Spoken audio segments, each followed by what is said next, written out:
Shalom, shalom, que la faveur de Dieu vous trouve là où vous êtes. Nous sommes vraiment dans la joie de nous retrouver encore et partager un thème important encore avec vous. Alors, je tiens à dire toujours que Dieu veut que tu sois un ambassadeur, une ambassadrice pour les messages qui sont véhiculés sur les réseaux sociaux. Partage au maximum et fais de sorte que le Seigneur soit fier de toi, le Seigneur soit content de toi, parce que tu es un instrument pour propager sa parole en envoyant les messages aux différentes personnes que tu connais. Alors, nous allons encore partager, comme je l'ai dit, un thème important. N'oubliez pas pourquoi est-ce que vous êtes en Christ. Non, n'oubliez jamais pourquoi vous êtes en Christ. Vous savez, avec le temps, les épreuves, les difficultés et même la bénédiction, la distraction de ce monde, beaucoup de chrétiens oublient pourquoi est-ce qu'ils sont en Christ. Oui, parce que le sens profond de leur appel en Christ est complètement oublié en face des réalités de la vie. Mais ça ne doit pas être le cas pour toi qui m'écoutes présentement. Être en Christ n'est pas un titre religieux. Être en Christ n'est pas un effet de mode, mais c'est une position spirituelle, un choix de vie et une mission. On choisit d'être en Christ. C'est un choix de vie. C'est ton choix à toi. Tu as décidé. Et comme tu as décidé, va jusqu'au bout. Ce n'est pas un titre qu'on porte sur nous. Non. Alors, l'apôtre Paul a dit dans 2 Corinthiens 5, 17, il dit, si quelqu'un est en Christ, il est une nouvelle créature. Nous sommes une nouvelle créature et nous avons une mission. Cette nouvelle créature que tu es là, Dieu t'a octroyé une mission. Tu as une mission accomplie sur terre. Nous sommes en Christ pour sauver. Cette mission-là, c'est pour sauver. Peu importe ce que tu fais, tu es appelé à sauver. Sauver, c'est restaurer.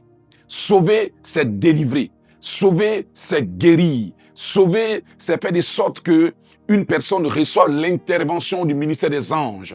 Sauver en grec, c'est soteria. Donc, tout le monde en Christ est appelé à sauver d'une manière ou d'une autre. Tu es appelé à être un sauveur. Tu es appelé à être un Christ, quel que soit le lieu où tu te trouves. C'est par la grâce que vous êtes sauvés. Donc, cette grâce-là, tu dois faire de sorte qu'une personne puisse aussi la voir. Une personne puisse aussi la manifester. Ce n'est pas pour impressionner que nous sommes en Christ. Alors, on doit comprendre qu'on n'est pas en Christ pour paraître les plus spirituels. Non. Pour plaire aux hommes. Non. Pour chercher la reconnaissance. Toutes ces choses-là sont éphémères. Toutes ces choses émanent de la chair. Et quand un chrétien s'adonne à ces genres de choses-là, tu finiras par rétrograder, tu finiras par être une victime, une proie de l'ennemi. Parce que le diable rôde comme un lion rugissant. Il cherche qui dévorer. Quelqu'un qui s'adonne en Christ à plaire aux hommes. Quelqu'un qui s'adonne à Christ à impressionner. Quelqu'un qui s'adonne à Christ à paraître le plus spirituel finira par être une victime du diable. Nous sommes en Christ, chers amis. Nous sommes en Christ pour marcher dans une vie nouvelle. Cette vie nouvelle que Jésus nous a donnée, cette vie-là, elle est différente de la vie du monde. On ne peut pas imiter les gens du monde parce que nous sommes dans le monde. Vous voyez, ce qui a été la chute du peuple d'Israël, ce qui a fait que les premiers sortants de l'Égypte ne sont pas entrés à Canaan. Ils étaient sortis de l'Égypte, c'est vrai, mais ils n'ont pas fait sortir l'Égypte d'eux. C'est ça le piège. Jésus t'a fait sortir de ce monde. Mais c'est ta responsabilité à toi de faire sortir le monde de toi et vivre cette vie nouvelle qu'il te présente. Cette vie nouvelle-là, c'est sa vie à lui. Et dans cette vie-là, il nous octroie, selon Philippiens chapitre 2 au verset 13, Jésus nous donne la capacité, le pouvoir de vivre sa vie. Il produit en nous le vouloir et le faire. C'est possible de marcher en nouveauté de vie. C'est possible de tourner le dos à l'immoralité.